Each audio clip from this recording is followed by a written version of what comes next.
Hello and welcome back to the Double M Radio Wrestlecast. We've got some new faces here today. Alex got lost on his way in, so he's Hi. just stumbling in from underground. We've got Alex as always. Great. Silence now. I thought I already said my intro. Brett. That was it. That was the big reveal. Oh yeah. Hello. And I'm not Wyatt. different. I'm always here. Hi. So, some context for this. This is an April Fool's episode. We're not hiding from you that it's an April Fool's episode because we have two people here who don't watch wrestling. Brett and I are avid AEW watchers and understand most of what we're about to talk about.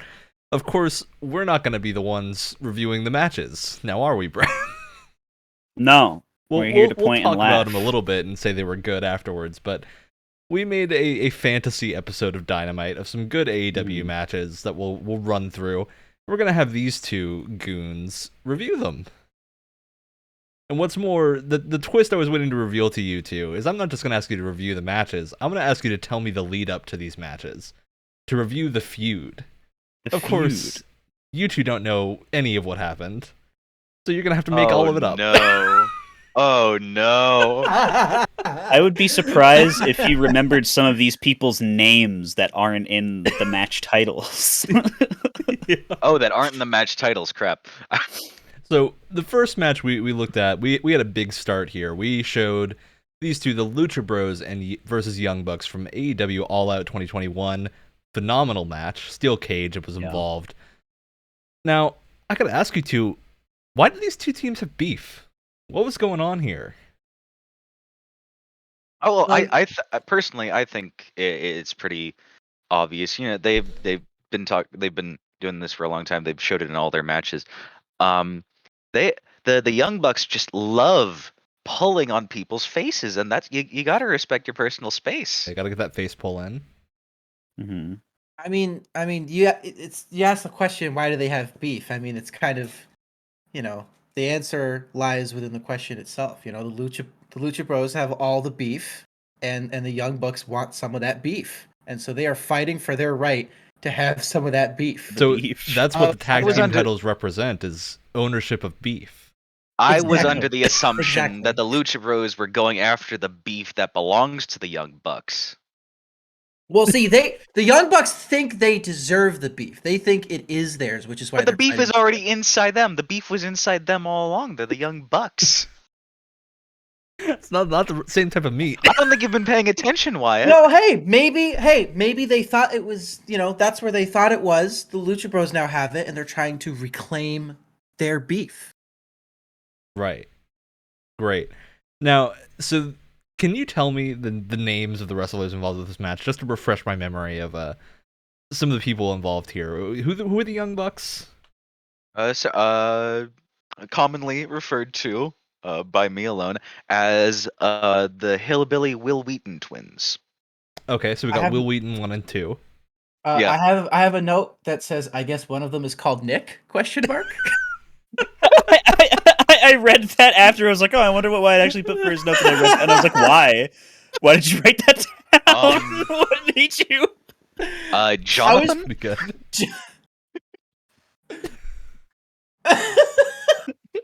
All right, so the Will Wheaton twins, Nick and Matt Jackson, are going up against the Lucha Brothers. Now, who's the Lucha Brothers? What's their thing? Who are the brothers? They Oh, stole I beef. got this. I got this one. Mario, and Luigi Mario. Good. Sure. You can't tell who they are underneath those masks. It could be. It That could is be. You're right. Could be. Was that a Mario Brothers movie reference? Yes, one of the Lucha Brothers is played by John Leguizamo. You're pulling out all the stops tonight, aren't you? Okay. So John Leguizamo Wow. and his unknown brother, Mario. Mario, is going up against the Will Wheaton twins for the AEW tag team titles here. Now, And the there's beef. a steel Don't forget the cage. beef. Yeah, there's a steel cage in this match. Typically, in a feud, there is some inciting incident that leads to the introduction of a steel cage. Yeah, you don't start with as the a cage. gimmick, right? Because a steel cage, it's expensive. You know, you gotta get that cage in there for a reason. Now, Yeah. do either of you remember what this exciting This incident one- between these teams was? This one I think I actually know for real, though I don't know if I know all the specifics to it. I believe it was because of the Young Bucks were just rampantly cheating all over the place, having other people come into the match and beat the I crap do out of their remember you guys opponents. talking about that. Yeah. Yeah. So what was the other people in this? Who was coming into the match to wreck Mario and Luigi's day? Mario and John's day. Mario and John Leguizamo. Mario, and John Leguizamo. Oh crap! God, during the match, someone, and I have a feeling it was the bald guy who threw the bag in, but some guy from outside the cage threw in a bag of tacks. I believe. Oh, the first through one we saw that night that made me want to just Yeah, the first of a couple of bags. die right in the spot. Yes. That was awful. Oh, All right, so it was I don't bags know of his name tags. though. You got little D&D boy in the back with the face mask, Brandon Cutler. He's their stooge, right? It films their Associate Steve vlog. Brandon Cutler. Yeah. So Brandon Cutler, real big stooge, really into D&D. Now, has Brandon Cutler ever won a match in his stooge capacity? Oh, and in stooge form, no, I don't think he ever has. He's literally just been there to be comic relief, and sometimes it works, sometimes it doesn't. But he's been like that for like a year and a half For a now. while So now. there's his career. Oh, by the way, I'd like to point out that I have a note that says "Jumpin' Jelly Bean Jerry." I don't know where that came I from. don't know where that came I from. don't know where Well, I think Jelly Bean Jerry is referring to one of the Will Wheaton twins in this instance, who were doing Okay. jumping jacks in the ring. yeah. Oh yeah, towards and the one start of the them got. match. Was it I that did match also where write down someone there's was a- doing a jumping jack and just got kicked right in the balls? Oh, there were a Yes. few, yeah, but Yes. it was. Was this this one. during like the opening that I called the Let's Dance ass opening? Oh Where yeah. it's like a Let's Dance bit at Probably. at E3. Okay. Yep. Also, someone yelled "Waka" at the very beginning of the video, and I thought it was really funny, so I wrote it down. Good. Someone yelled "Waka." No, I'm gonna throw you two a real easy bone. Okay. Can you tell me what country the Lucha Brothers are from? Which timeline will they choose, Ryan? The fake one that we just made, or the real one? Obviously, they come from the Mushroom Kingdom. I was gonna say if I'm going with my canon, I would have to say Italy because they're but oh god, are they just I'm from sticking with Central the America, Mushroom Kingdom. Mexico, or are they from Lucha Brothers. Brazil? Luchadors. They're called the Lucha Brothers. They're not trying to. You don't have to worry about like It's not a guessing trick that they're from question. the wrong place. I They're have my like- answer. I just That's had to fine. check if either of you two knew what luchadors were. They Oh totally no, I didn't- do. No, I do. I just think they're from the Mushroom Kingdom. So Oh yeah. it's Okay. Mario and John Leguizamo, so they're from the Mushroom Kingdom. To be fair, we did watch a match that has a luchador from Arizona, so they can be from all over the place. But I just wanted to check in and make sure we had our story straight about them being from the Mushroom Kingdom.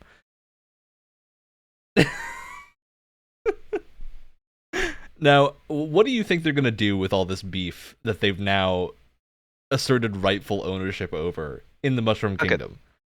What is the end goal for the Lucha Brothers? I mean, really, there's just so much potential with this beef now. You know what I mean? Like Yep. there's so many avenues that they could go down. It's hard Ye- to.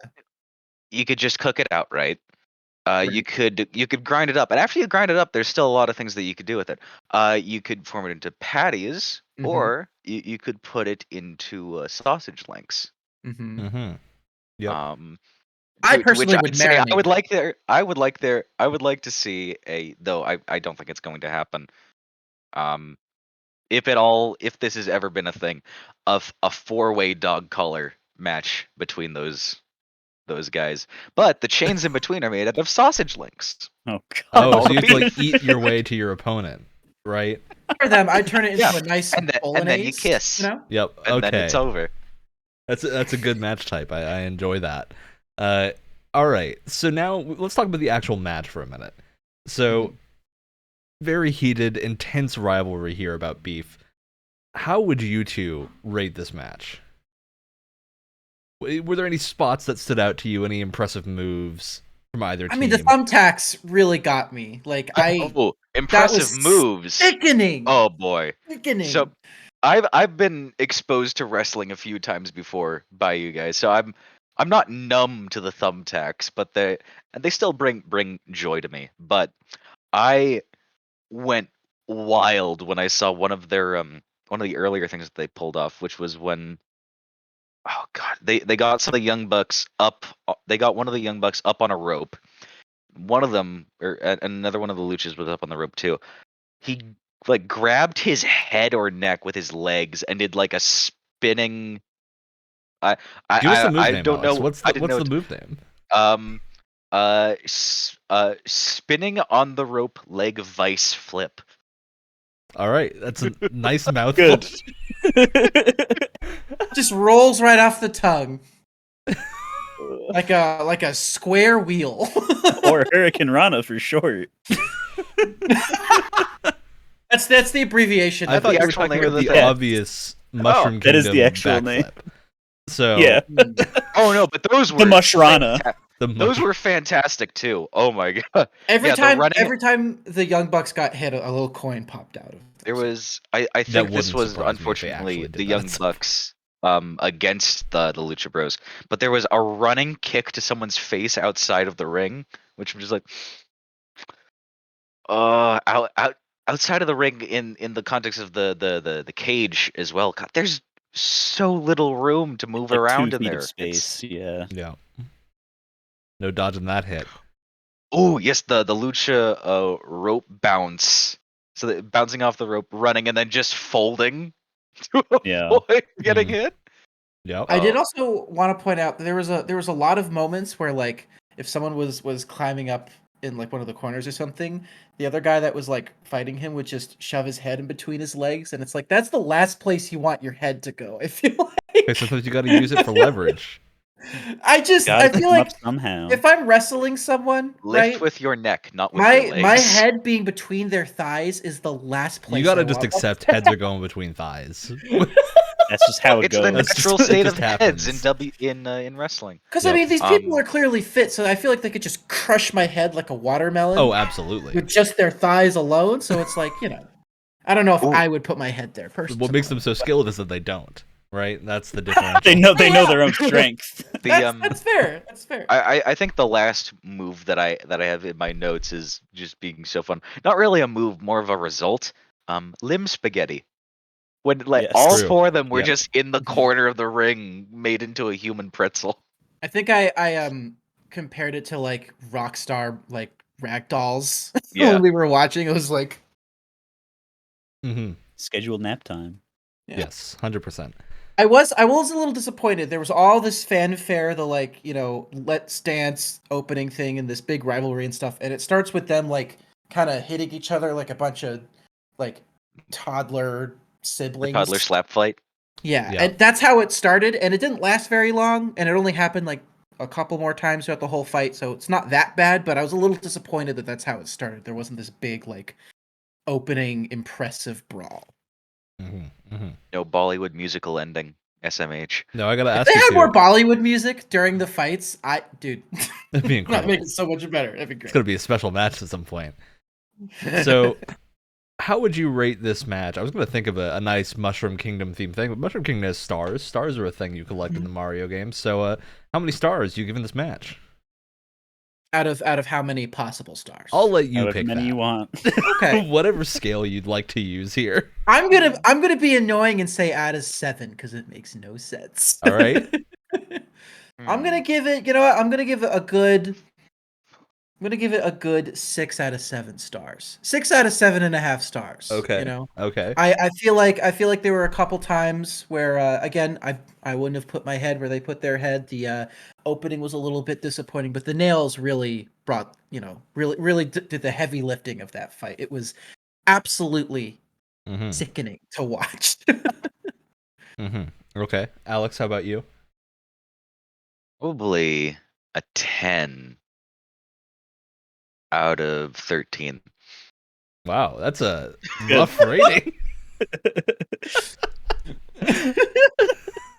Brett, Somehow we picked you the got worst numbers possible. you got an interesting star rating for us here? I'm Any spicy takes? gonna give this one a 1 out of 1. Oh, Incredible.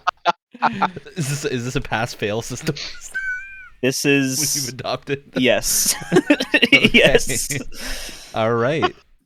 So with a total rating of 1 out of 1, we go on to Fuego versus Miro.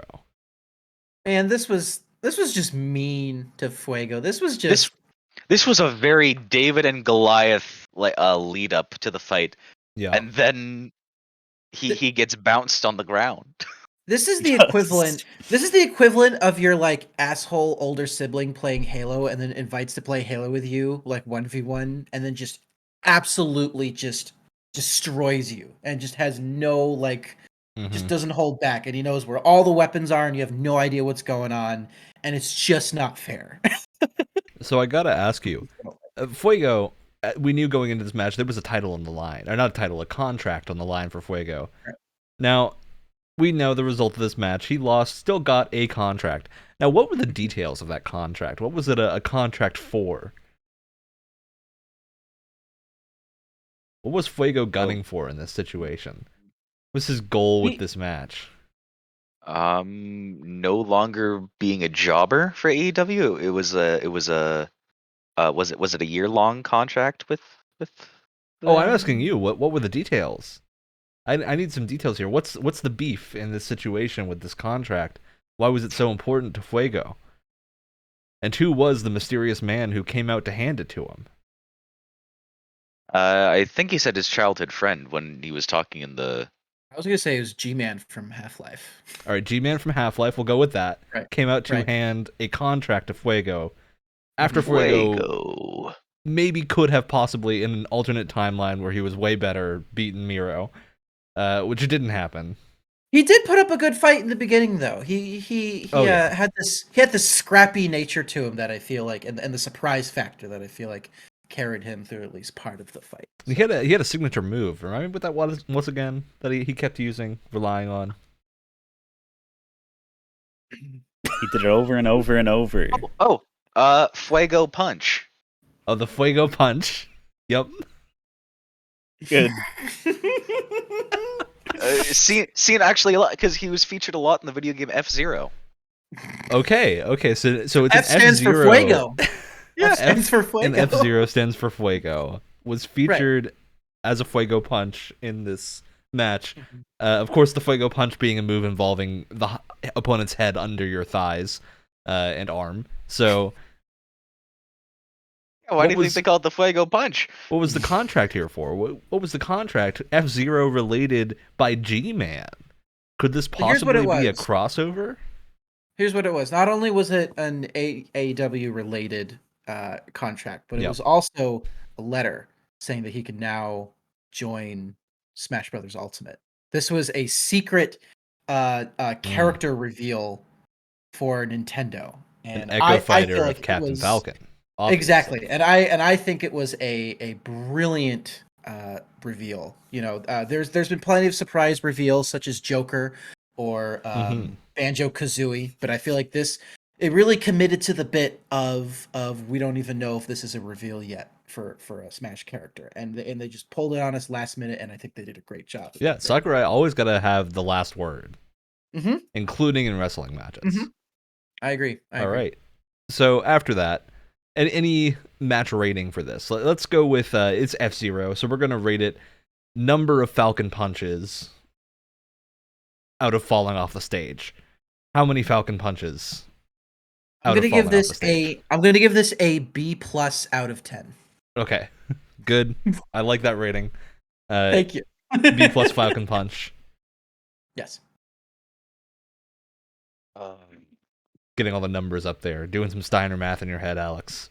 I can hear the Numbers abacus. don't lie. I can hear the Numbers don't abacus lie. goes to They spelled disaster for F-Zero at Sacrifice. Um, 3 Falcon punches out of 5 falling off the stage. Okay. He was Also, almost before we there. move on, I just wanted to read off some of the random notes that I had. Mhm. I did point out that there seems to be a weight class discrepancy going on Yeah, here. weight and I was classes not don't. okay Those are with made that. up. No one. Weight classes are silly things. We don't use those. I wanted to point out that Fuego's mouth is more than half the size of his entire face. There was a moment where I was like, "Well, hey, at least he lost, but the contract is still and then it just got ripped Yep, up right torn in front of his half face. by good old Which Miro. you know what, Miro won. There's always a bit of heckling when you win, but that felt like a step too far. Really, that felt like Obviously. that was very unnecessary. And also, Miro's just eyes pierced my soul in not a good way at one Well, point. we all know it's like- Miro is the redeemer of an individual. Who is Miro the redeemer of? His slightly less intense brother Jason Momoa. Great answer. I like it. So Perfect. I like to imagine in this situation Miro was up and was just very angry because he wasn't cast in Aquaman because his brother got the Of role. course. And so one of the most he's very coveted upset. roles in film history. Absolutely. He just wasn't ready. So he had to redeem himself by Mhm. smashing Fuego into the ground repeatedly. So really, both Fuego and Miro came into this fight with very human, grounded backstories. And once and for all, proving that DC Comics are better than Nintendo. So The age-old feud, DC versus Nintendo. age-old feud. Moving on after this. So Brett, I also don't know the lead up into this match. I don't know anything about this match aside from that it happened. This is true. So I'm going to because ask this you is to the first take this time- match. Yeah, this is the first time all the people on this podcast right now, besides me, have watched this match. This is one of my favorites. The first Thunder Rosa versus Britt Baker unsanctioned match on Dynamite last year, the St. Patrick's Day Slam. I gotta ask. There's, as you could tell, this is if you're doing an unsanctioned match, it's similar thing with the cage. It's got to take a lot of money to bring that cage out. You got to assume same thing with unsanctioned. It might not be a lot of money. There's no big device, but this is spoilers. This is a blood sport. You guys saw this. Oh yeah. What led up to this feud? There had to be something that made these ladies want to beat the crap out of each other to the extent that they did. I think it was something that happened outside of the ring. I was about to say the same thing. As we all know, Britt Baker is what was it, dentist? Doctor, right? yeah. Or doctor. I'm going to say Doctor, dentist yeah. because why not? I'm just going to roll with it. Mhm. And very very recent. She got her certification very recently, and one of her first patients post her certification was Thunder Rosa. Now, Okay. something went wrong during the procedure, and Thunder Rosa and there was a mess up with Thunder Rosa's lower jawline, and there was a mistake during the procedure, and to retaliate from such a humiliating position, Thunder Rosa just clamped right down on Britt Baker's hands while she was trying to fix her mistake, and ever since then, it just this feud started in blood, and in this fight, it definitely ended in blood. Oh, yes. it didn't end. at least up until now. It It continues continued in for blood. another full year. And so ever since then, the feud between these two has been fierce, and it's taken lives along the way, and God knows when it'll stop. And I have to imagine. Thank you for jogging my memory, Wyatt. Because obviously, Rebel, there with the dentist. Have to imagine she was the scorned apprentice who was meant to do the surgery, but didn't Right. because obviously she failed her bar exam, which of course you need to take to become a dentist. Absolutely. So that meant that she had to be there just to prove that she still had something to gain by beating up Thunder Rosa. Right. Obviously. Yeah, there's a lot of complex emotions and motivations for for both of these characters. You know, it's kind of great how you can have a feud where no one is truly the villain. So in is that this why game. there were They're both- thumbtacks?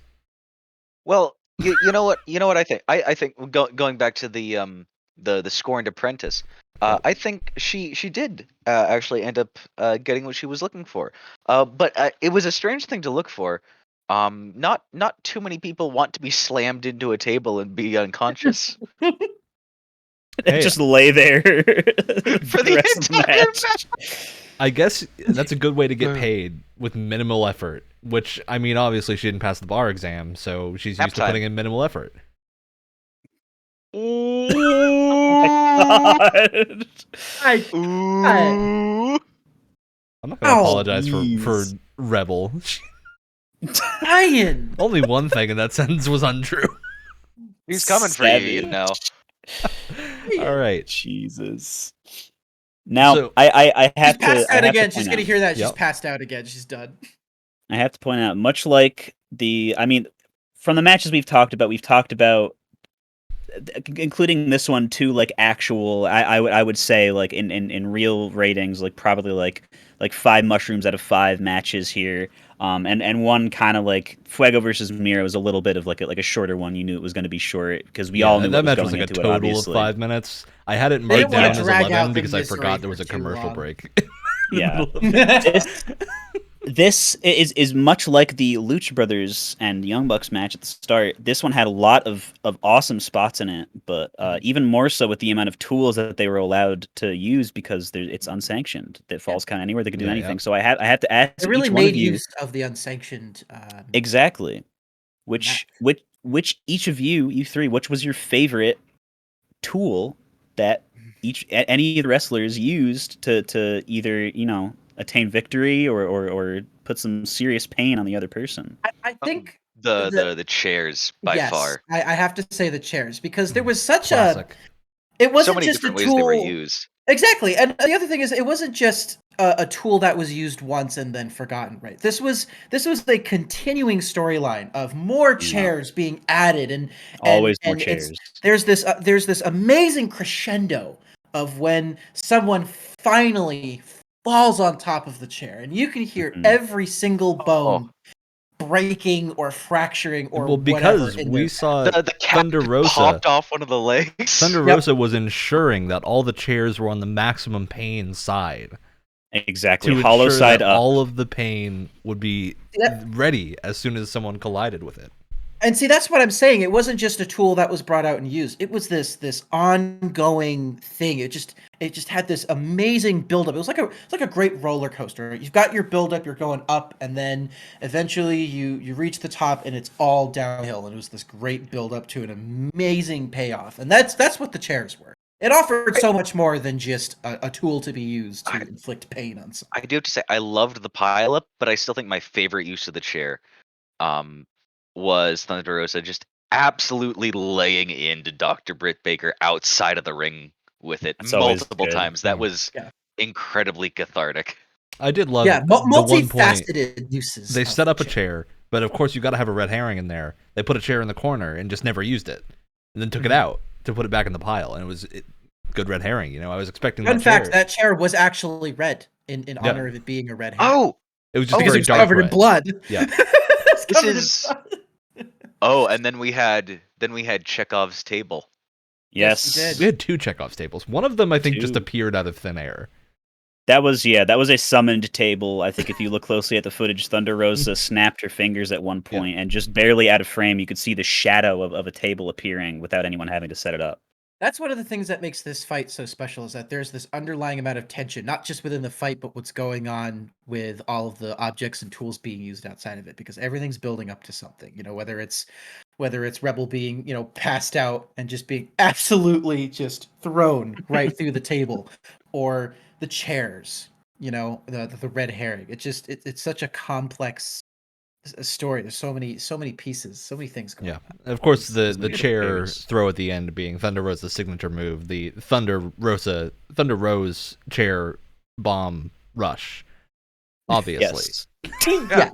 Thunder Rosa, Thunder Rose chair throw bum rush. Yeah. Yes.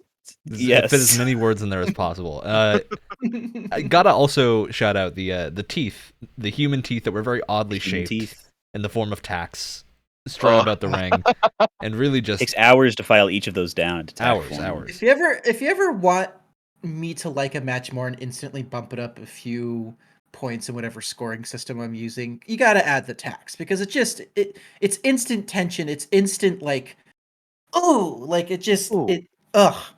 it works. I get it. They were reused fillings.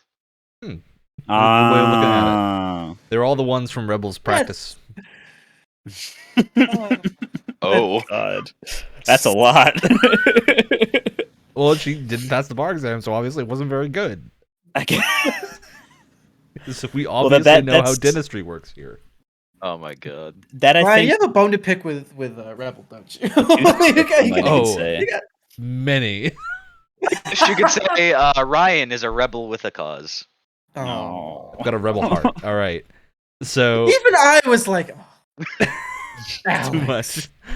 Alex. Okay. So that should segue us perfectly. I think we've talked about everything with this match as possible. I do want to mention what this was free TV. Oh, that's true. This was a free TV match too. This was not a pay-per-view. This was just they just gave this away. Yeah. First women's main event and first unsanctioned match on TV also for AEW, which is pretty cool, I'd say, for, rather early on in their airing history.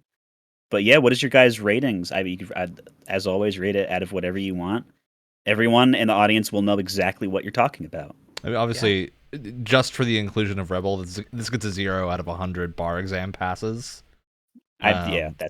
That's the obvious rating. Mini Thunder rating. Rosa individually got to give a 1 Thunder Rose. I don't know what that is, but I'm sure it exists somewhere. You figure it out. Someday. I don't know, out of however many Thunder Roses exist. So only one exists. I think overall this was a slam dunk. This was, this was 13 out of 13 pulled teeth. I mean, this was truly an incredible. This was great. This had everything that you would want in a match, I feel like. This was a full 2 out of 2 tables for me. Pretty great. And none of them were Japanese. Impressive. Or 19 out of 20 chairs. That was either that or they were Japanese tables, and it really speaks to how much hatred is between these two, that they can break a Japanese table. Yeah, powerful enough to break a Japanese table. So after this match, we had another interesting match to talk about, Brett, which I also don't know the lead up to this match at all. I don't know if there was any lead up, but I do got to ask one question of these two before you take control. Kenny Omega came out with 4 titles in his arms. We know one of them is the AEW World Championship, but my memory just seems to be failing me, and I can't remember where did he win those other 3 titles. Looking like a Final Fantasy X character. Yep, a lot of belts. Yep. Where did these belts come from? That weren't obviously the one AEW World title that they repeatedly said he had, but the rest of them got one from the Women's League because he just stole it. Okay. Yeah. He just stole it. I mean, surprisingly, that's not very far-fetched. 2 of the others were WWE that he brought over. I don't think he's ever worked for WWE. He just stole one of their belts. It's fine. It's fine. Keep going. The third one that I recall very vividly is from WWF. He stole it from a panda. Oh, okay. I see. So he had a total of 5 titles, and I was just missing one because he had 2 stolen WWE titles and a WWF title. I mean, listen, if you steal a WWE title, I feel like without even earning it, if you just go out and steal it, that's impressive enough where you earn it. I feel like you don't have to. You've earned it at that point. Earn it through yeah. It's just as impressive. Especially if they haven't tried to get it back. I mean, at that point, it's really on them. He's managed to fool a lot of people. Not me, however. The other belt, it's not actually a real title. It's just what he carries his Game Boy game cartridges in. Oh, yes, yeah. Obviously. There's a little flip where you open it up and there's a little tray that displays all of them nicely. It's a Game Boy utility belt. I see. Yeah. Mm-hmm. Kenny's biggest inspiration, of course, being Batman and no other character. Yep. Another at all. His famous finishing move, the one-winged bat. Sucks. Hey! He is justice. It's true.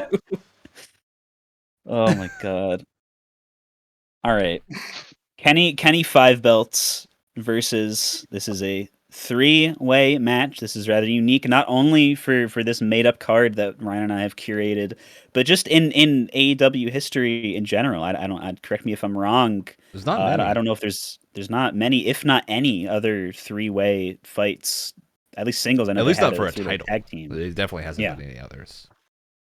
But the other two people, of course, being I can't for the life of me remember their names. Who were the other two people that were fighting Kenny Omega? The other two people were Pac. So I also think stands also for the first word was possum, right? I think that was one of them. I just like one of his other names is the Bastard. I think is that just one of his other. Yeah. So the bastard Yeah, good possum. AC, I can't remember, air conditioning. Maybe that's what it stands for. Bastard Possum Air Conditioning. I think that's his full name.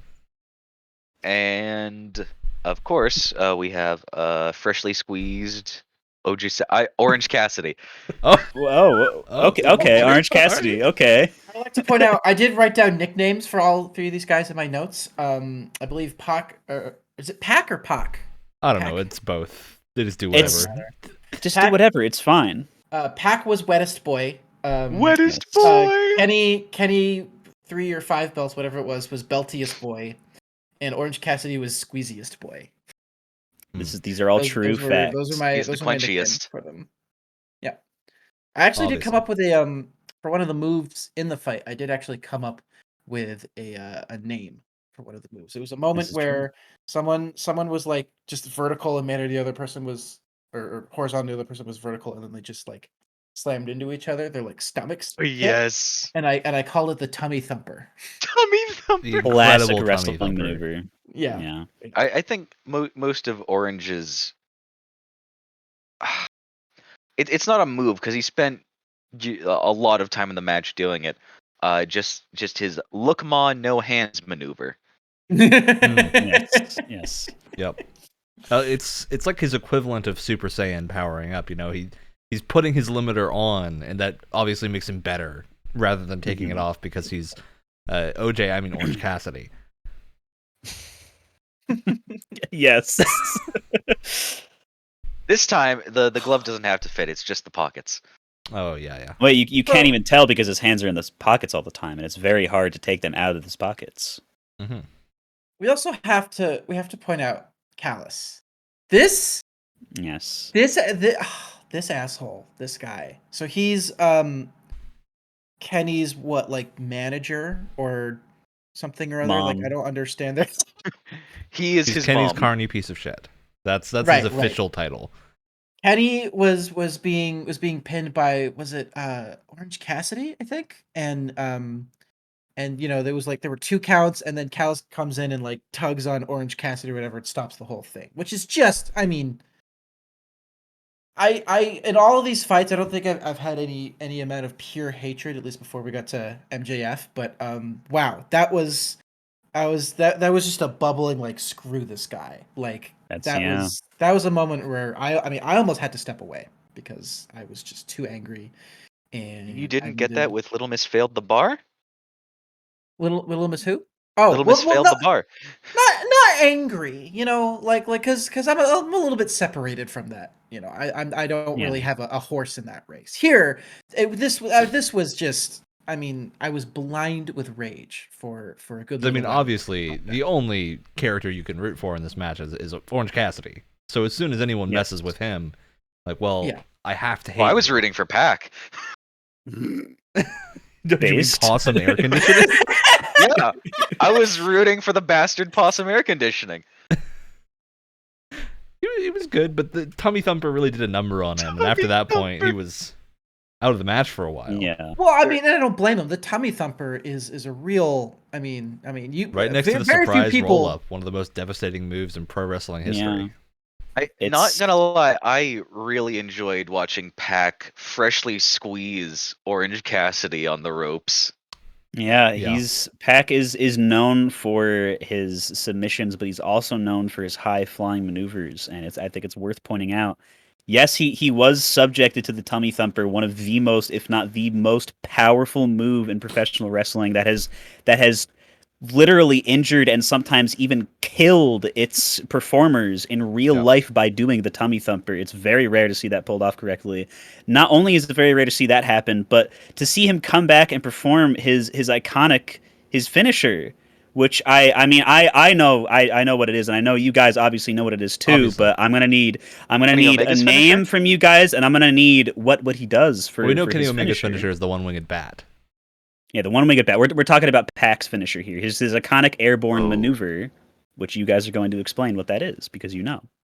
Because I definitely remember Yeah, the final. that's right. why I'm asking you because I Right, wouldn't of ask course. unless you Wasn't knew. it like the ballerina because I bomb? 'Cause definitely he does a bunch of remember. twirls. The Wait, ballerina? I But actually yeah, really that's shouldn't say that one. don't is going to be my advice for whatever You have that to was. question whether you can say it on air or not. Just don't do it. Don't. I have a couple notes here that I have to skip because I'm like, there's no way I can say that live. Look, this one doesn't have to contend with the Apple rules. So we are looser on what we are allowed to say with this. But gotta say, the ballerina bomb, I think, a very impressive move. Very fitting for Pac's, obvious air-conditioned black getup. I think is very impressive. Missed the tutu that he usually has. It wasn't present this match, which is a confusing choice. Yeah. But Mm-hmm. gotta have that special Oh. gear for the occasional pay-per-view. Mm-hmm. Yeah. Right. Usually, when someone relinquishes like a more extraneous part of their gear or something, it usually means they're going to take it more seriously. That they've shed all the extremities. They're just down to their base, wet, muscular form, and that's what Pac came out as. Truly So he did not very have wet. tutu. Yes, very wet. Hence Cannot me emphasize calling enough. him wettest boy. Wettest boy. He Yes, truly earned that title. If I he, do wonder, maybe you that's know, why if he didn't win the survived the match- tummy thumper. He ensured that he would be slippery enough Oh, that it wouldn't do enough is- damage. the layer of moisture. It is Some well ballistic known jet. that if you have a well-oiled tummy, it will do very well in protecting you from the lethality of the tummy Is- thumper. Of course. Is his move piercing the heavens? It can be. That's what I'm looking in for. The bastard possum air conditioning's move. Your final answer. Piercing the heavens. Mm-hmm. Good job. Good job. They were just broken Wyatt. God. No, it was the tax that broke me.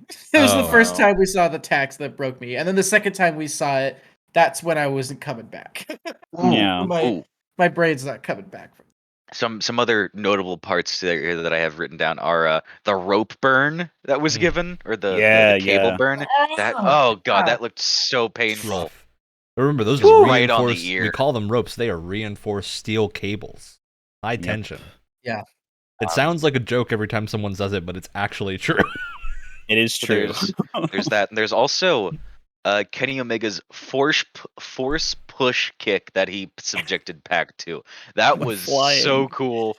Just Yeah. to the other side of the ring too. He just activated the ragdoll mode. I mean, it's a hidden cheat code, and of course, Kenny Omega, being very Batman themed, knows all of the cheat codes to Batman Arkham City, which of course helped him Yes. in real life. And Yes. and the last one that I have here was when they were all up on the ropes together, that near three-way suplex. Oh, That that was was good. Yep. That's a move Yeah. that doesn't need any other name, and three-way suplex is good enough. Exactly. You know exactly what you're getting into when you hear that. I don't remember Um, the context of when this happened, but I have a note that literally says "man shoved his head into the guy's crotch," and I don't know when this happened, but I happens just... a lot. Yeah, I- yeah, I- again, it that does. any happens quite 2-minute a lot. interval. But like this wasn't just in between the legs; it was literally like just. Well, right in that's the power bomb position. It's what you do when you're about to power bomb someone onto the mat Yeah. real hard.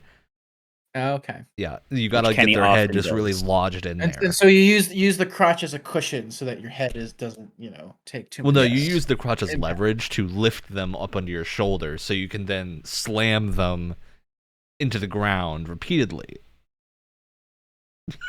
Um, I need a minute. I need a minute. Well, Yeah.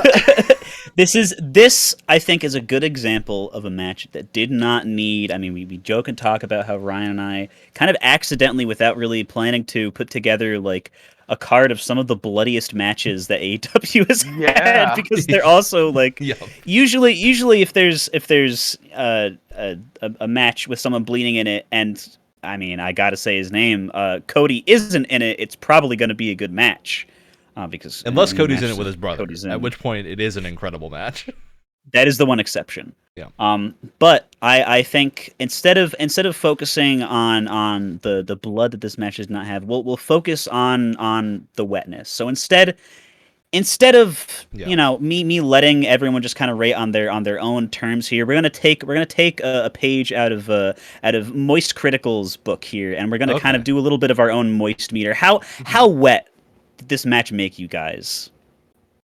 I mean, the tummy thumper, really special move. You don't get to see it pulled off well very often. It's hard to make that move look effective without actually killing somebody. So And speaking personally too, like the 1v1v1 was pretty unique because this is the most amount of wrestling that I've ever seen in my entire life, and so it was as we really all interesting know, to see it. Kenny Omega started this match by telling them to 1v1 him, no items. Yes. Exactly. That's the entire And he feud. broke that rule by the end. On He used Battlefield. items. Well, he On got salty, Battlefield. as any person that initiates a 1v1 does. Right. Of course. Yeah. It's true. Gotta say, Yeah. the ballerina bomb and the what did you call it, Alex? The special move Piercing of good the old Pierce the Possum, heavens. pierce the heavens. A good combination for Pac. Makes him very, it's disappointing whenever he doesn't win. It's true. Sad to see. Yeah. Orange Cassidy was robbed many times. Like, Yeah. more times than I think I've ever seen in a match before was this man robbed of victory. Infuriating. That man was a shining beacon the entire time, and it just kept getting doused by So much Cal or wetness. whoever. Just there was too much wetness, unfortunately. You know what dousing does involve is more water, which I think takes this to a solid 75 water moistness, wet moist meter. Of course, out of a limited 5 water moist meter wetness. That's a lot. Because Yeah. it's dousing, you need more water than a container can hold. And obviously, if true. I'm that container, the water is just pouring out at that point. Oh, this was an easy 80% humidity for me. What Nice was the chance summer's of day. precipitation? High, low? Oh, literally nothing. It was just all suspended in the air. You couldn't escape it. Okay. So swamp, it was a swamp time. That's what Yes. we're getting to. Truly a Yeah. Florida moment. I mean, the unique setup of a 1v1, the Tommy Thumper, Callus getting involved. It really did have a lot going for it. So I'm gonna have to give it a 90 gallons out of 100 gallons of wetness. I think it was a very, very solid match for sure. Very wet match. Very liquid Very- match, I think what you meant to Just- say. It just soaked, just absolutely just drenched. 100%. All right. Sopping. We got one more match on this card to talk about. The most bloody, I think, of these. Oh my Oh. god. The dog collar is- match between CM Punk versus MJF from Revolution 2022, which was just about a month ago. Mm-hmm. Very heated feud. CM Punk's first big feud since his return. Obviously from his break of wrestling, which I'm sure you two know the reason of. That you could tell me. Why did CM Punk take a break from wrestling for 7 years? He hurt You know- his back or knee. Why not both? Is what I always say. Yeah. Because that would hurt.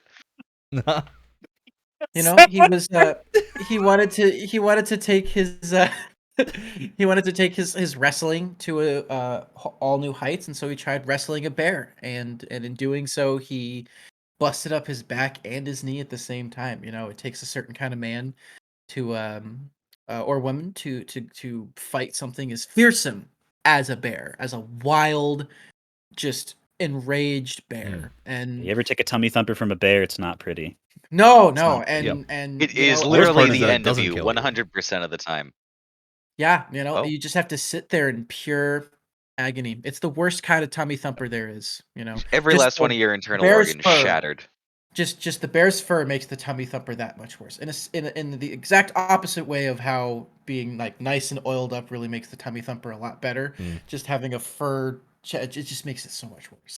Yeah. Yeah, yeah. You know, we're all happy he survived, but you know, it did take a lot out of him, and he had to quit for a while.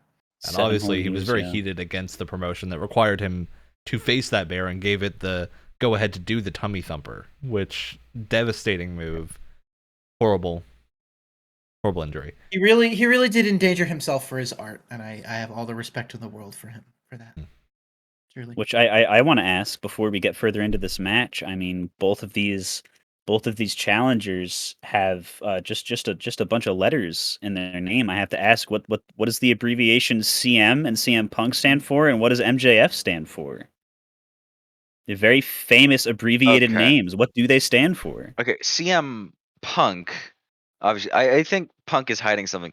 So I think that CM Punk actually stands for.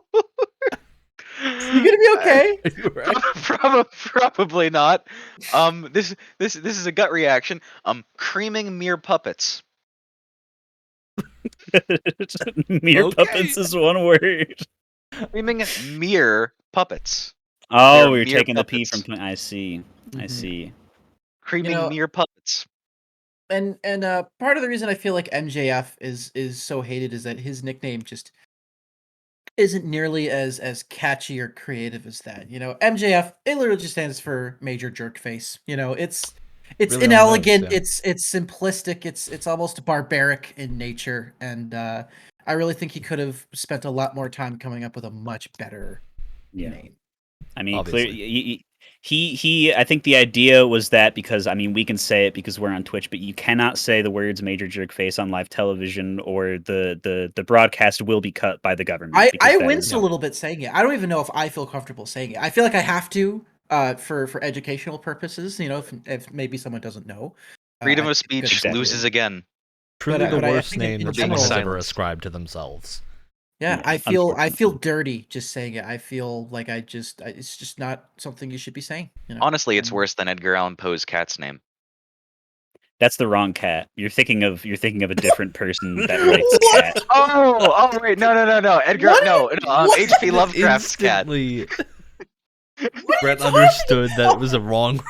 Look it up. Ah. Look it up after. Look it up after. Do not What are talk you about that anymore. What are you talking On to the about? next Okay. Nothing, I'm not Great, talking we'll about just leave anything, you on Wyatt. that. You can do that research on your own time.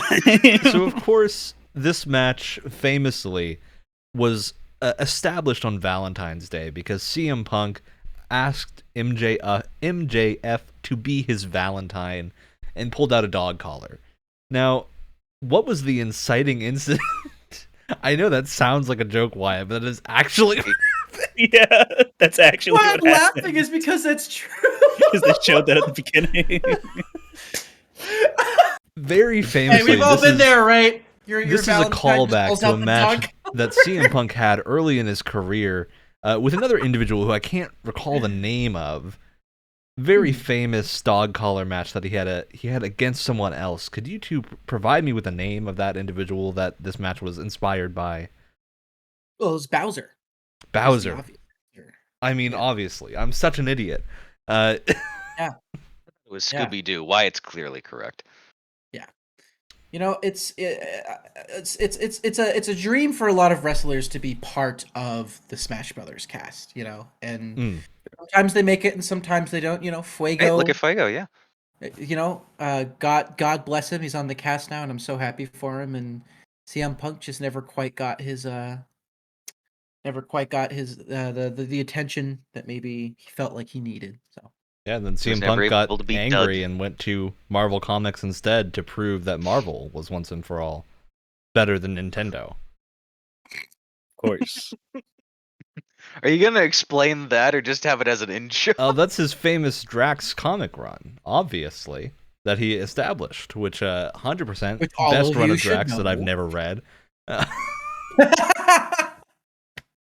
I'm sure it's the best, just like CM Punk's MMA career. Oh no.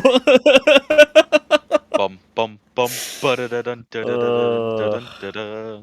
That went right over my head. Now, this Valentine's So Day did his party, MMA career. obviously, MJF 100% accepted the Valentine because he showed up for the match.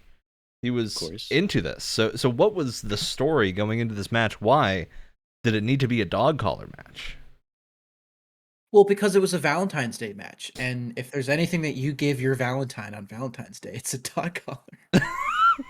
Make your intentions And- clear to this Valentine. Exactly, Classic exactly. gift. Everyone's on the same page. You know, relationships. A lot of a huge part of a relationship is clear communication, making sure everyone, every party is on the same page. You know, so Well, I need It's to throw a important to wrinkle make his into your intentions story clear. now, why, just to make you feel particularly bad that the other inciting incident of this feud was, of course, the photo of Maxwell MJF as a 8-year-old child standing next to CM Oh and taking yeah. photos with him. Oh. When he was a famous Ring of Honor wrestler.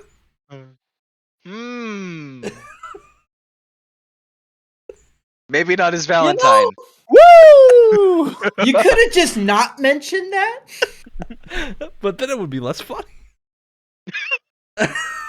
God. I'll leave you to think To about be that. clear, I had no idea this was the thing. This is why you do your Maybe- research before talking about wrestling. Why, like we all did. All the rest of us Obviously. did. Me shirking away from the middle of the screen, not thinking that he fought Scooby-Doo and not Bowser. Like a fool. Like a fool. Yes, of course. Now, very heated match. Obviously, I think both men really putting their spirit on the line in this match, going for 100%. You know, aside from the part where MJF tried to run away 3 times. After And then that, got obviously, hung 100%. on the ropes. He Well, they did, just yeah. really Hey, went for it, I you know? do want to mention MJF really sets the precedent for being a dickhead, right? Because he comes out in this plaid robe, just the most gross looking thing I've ever Oh, seen. of course. No one should ever come out in a plaid robe. That's immediately you want me to hate you. You want to be hated by every single person. Wear a plaid robe works every time without fail. Wear a plaid robe, specifically with room for one of my prized notes here as I do the Ace Attorney evidence Yeah. slap. MJF's peenie pouch. Of Yes, course. very prominent. Of course, Very of course. prominent in his entrance. Yep. Of course, that's a Speaking wombo of combo of entrances, just hatred. we do know CM Punk here had a very different entrance to his usual entrance, going back to an old theme song, obviously performed by Paramore. I don't know who else it would possibly be, but why was there this special entrance? What was this a reference to? Why did he feel the need to go back and come out to this song? I mean, it's Paramore, classic band. He had to use the song "Hard Times" from their latest album, one of the hardest rock songs I've ever heard in my entire life. And it's really just a reference to I took a break from fighting that bear, but I'm back. And I'm using this incredibly just hard-edged rock song to make an impression, to make my entrance. I thought it Okay. was a callback to when they first met with that picture of MJF as a child. You know, That's for the Valentine's Day date. That's what makes it a great entrance, is that it can be multifaceted. You can get more than one Yeah. meaning out of it, and that's why I think he switched it to that for this very important match in his Well, it's and little MJF's known that career. Hard Times actually didn't come out recently. It came out over 20 years ago. Right, and right. just was It's never one of released as a song outside of a wrestling entrance until now. It's It's one of Paramore's like oldest songs and is not from their most recent album. Like it is one of their like original tracks that they made as a band together. Of course. So the rest of this match, very bloody. This was the one that really cemented the fact that Brett and I accidentally chose blood sport, utter blood sport. Matches. Gotta get your opinions. How did you feel about this dog collar match? Oh, a full Was there 30 out any of 20. sequences that stood out to you? That's my rating already. Oh yeah. Okay, let's see. We got the peenie pouch. Yeah, we got the strangling.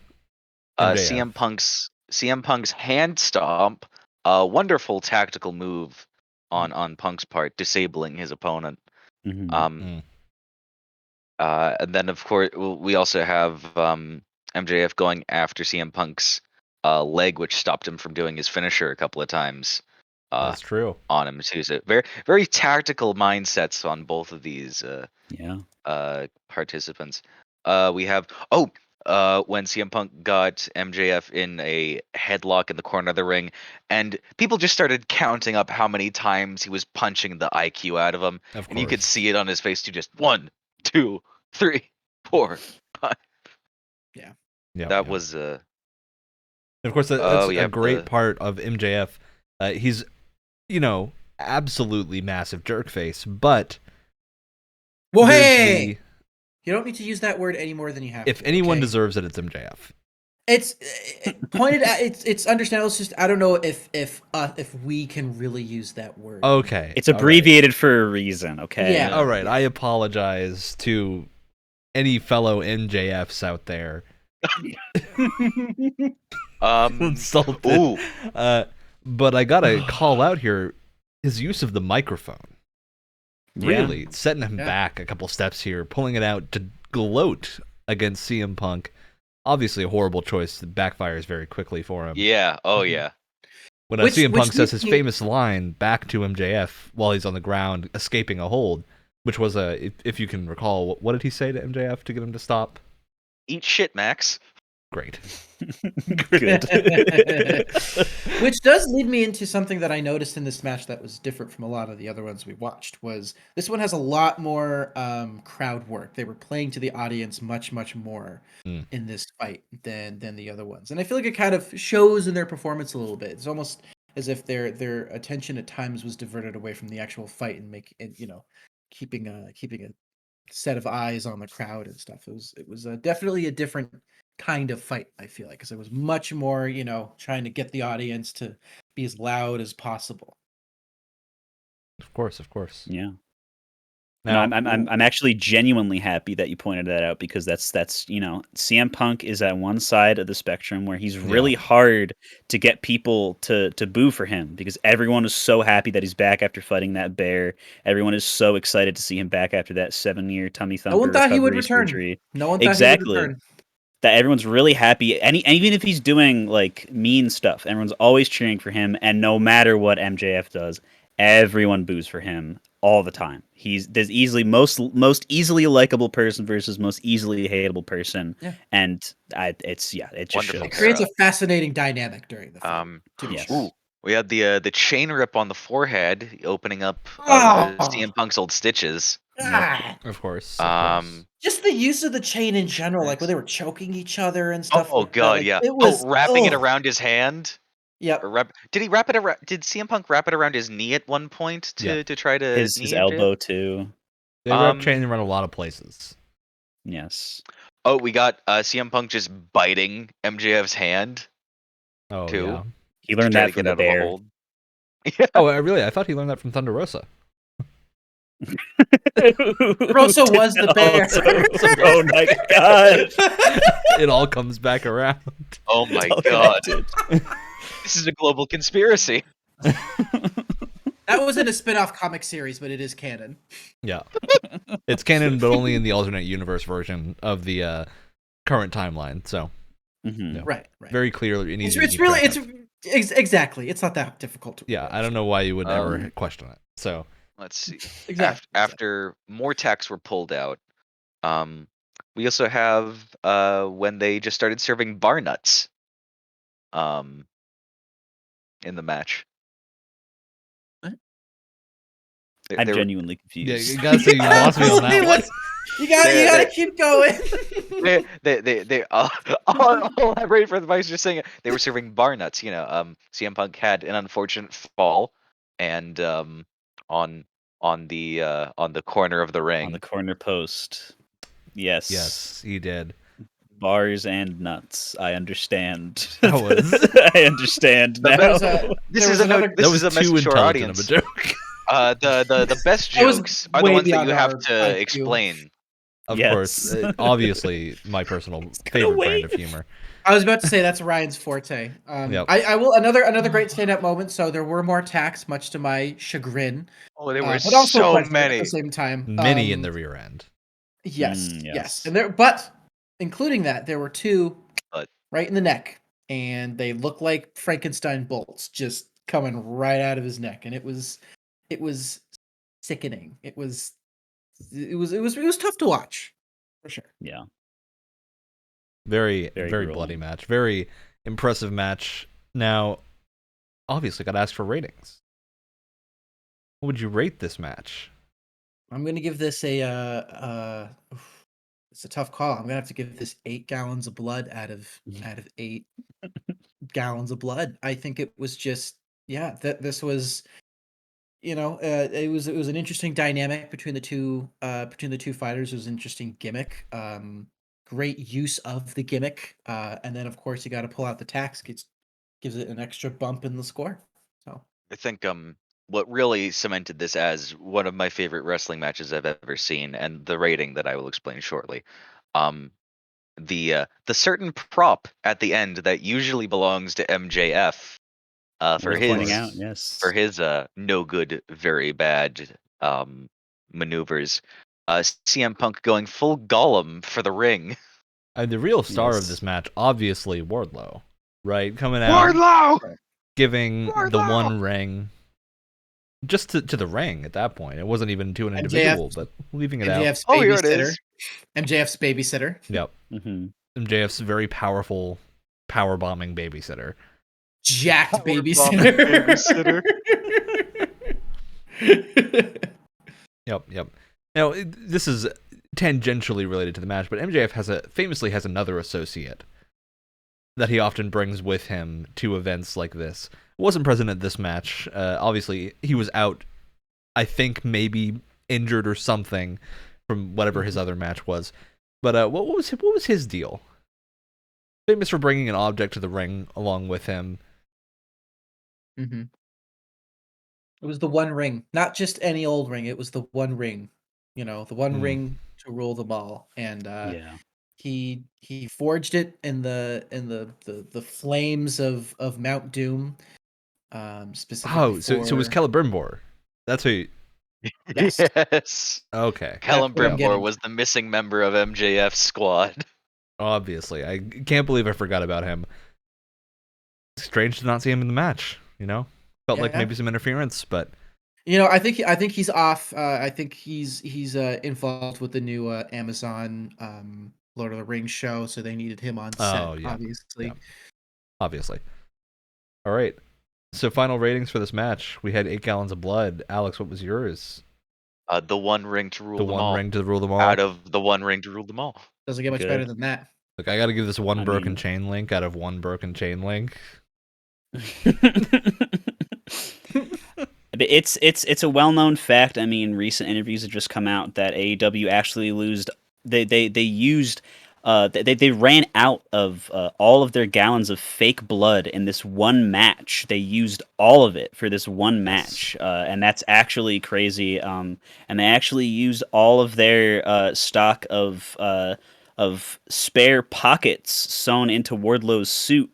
Specifically by Tony Khan to confuse him and make him think that he did not bring MJF's ring because he just had too many pockets on the inside. Too many pockets. Clever And I use think- of RNG to decide which pocket the ring goes into as well. Exactly. For absolute confusion. Yeah, and CM Punk just happened to get the good role. So because I think those pockets played a really big part, I'm gonna have to give that 5,612 pockets out of 10. I mean, they just played Yeah. such a big role in this match. Truly They the should be recognized protagonist for it. of the fight in many ways. Yeah, the unsung hero. Incredible Really good pocket enchantment too. It was an unbreaking 3. Yep. All right. So our final match of the night, obviously we had a special exhibition match featuring Kratos, the Stay Puft Marshmallow Man, a horse, and the Ghostbusters. Now, this special exhibition match, only a few minutes long, it was really hard to tell what's going on, because very strangely the match was constantly playing at double speed. You know, very confusing choice. And skipping through. And skipping through, a very confusing choice. One might say we only got to see the last 2 minutes of it. Yeah, it really felt that due way, to some- didn't it? So I have to ask you, what were some of your favorite Ghostbusters themed spots from this single match that we obviously 100% watched? Proton Well- Pack getting crushed. But also, we have to address the giant Stay Puft Marshmallow Man in the ring. The Yeah. angriest cowboy. The greatest moment. This was a 2-minute match, but it was the greatest moment of the night. Probably the greatest anime betrayal I have ever seen. Stay Puft Marshmallow Man unmasking, you could say, Yes. to reveal an angry Um, millennial cowboy. Yes. The And angriest. it was, I mean, even for someone who doesn't know the whole story, it was a spectacle. It What are you truly talking was. It was about? something special. You obviously Of course you know the whole yeah, story. You know the whole story. You've I been here the mean, entire time. Well, listen, I just didn't want to be too humble, you know. I don't want to. Understandable. You know, I'm trying to, you know. But I mean, is there a greater like plot twist in any story? Spanning back to the beginning of humanity when we were etching in stories using rocks inside cave walls. You know, I really don't think there's a greater story that's ever been told. And Yeah. It's Right. rare to see something break out of the hero's journey as much as the Stay Puft Yeah. Marshmallow Man did. They were I very laughed. brave for the Stay Puft. I brand. laughed, I cried, and I cheered.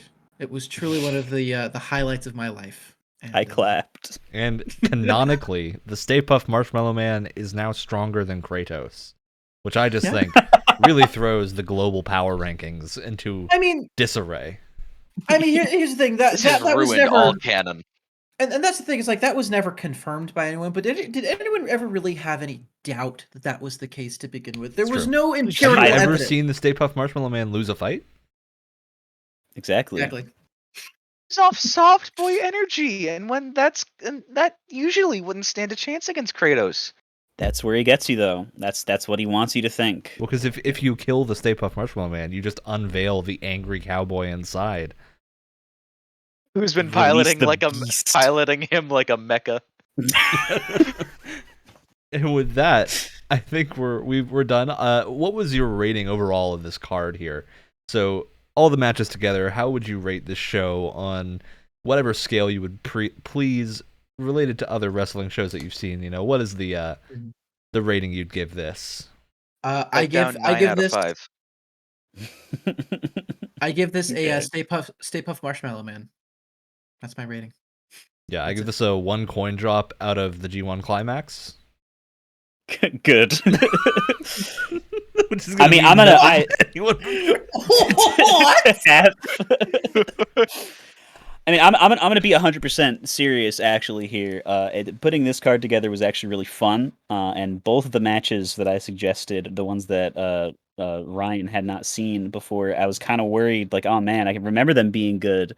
I'd been proven wrong before, where something good, you watch it again, you play it again or something, and it's not as good as you remember. But man, both that three-way match and the Thunder Rosa and Britt Baker match were just as good as I remember them being. And I mean, through the whole show, listen. You got the Stay Puft Marshmallow Man unmasking himself to reveal the cowboy, and within, which we have, of course, within all of us, the cowboy within. Obviously, a moment to rival the reveal of Cody Rhodes at WrestleMania. I mean, Real Exactly. treasure was the Incredible. cowboys that we met along the way. Truly. Yes, and because of that, Ryan, I think I will give this card, which did not feature him at all, because he's not in the company anymore, 1 Cody Rhodes out of 10. But how many American Nightmares, though?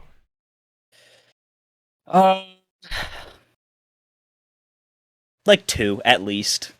There's a whole family of them. I mean, to Like be a Nightmare fair, family. this whole show was less long than a single American Nightmare entrance, so I think we did land at a good result with that rating. As always, we'll see you next time on the Wrestlecast whenever we want to. This kind of happens, but definitely after pay-per-views. Yes. Stay Another tuned. completely legitimate run. Of course. With our obvious 2 co-hosts that are always here, Alex and Wyatt. I'll see you I next do time. hate to be here and outclass you guys with my extensive wrestling knowledge, but it's